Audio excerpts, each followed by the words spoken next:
All starting to push as hard as they can. Nico Sewell made a very productive start as he clocked in the 13 mark. There's Demetrio in the mix up to the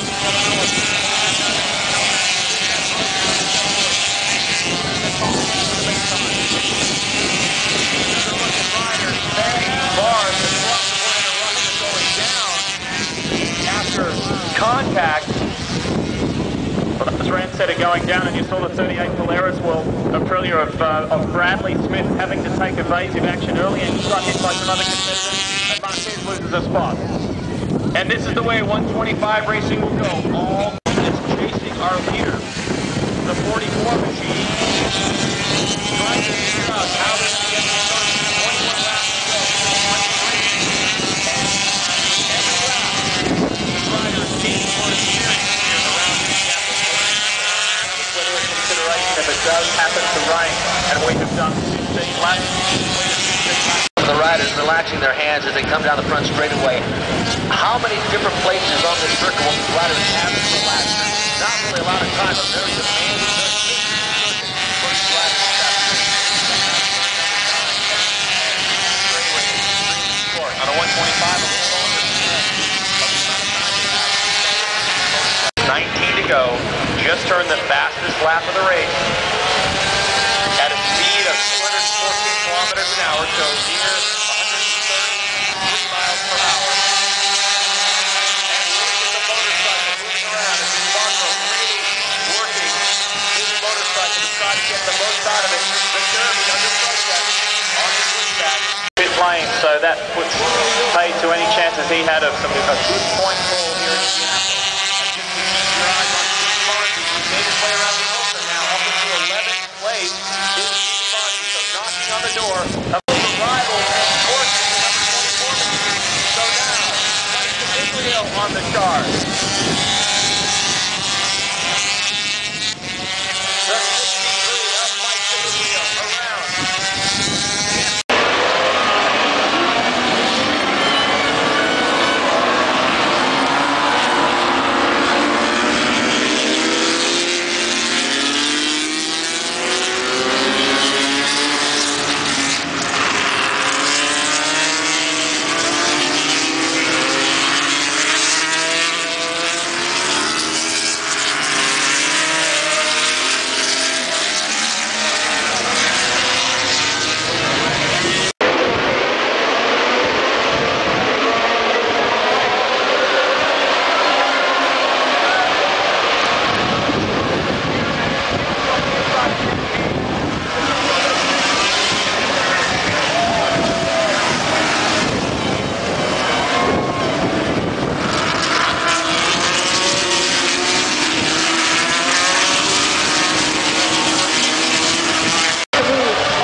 Maybe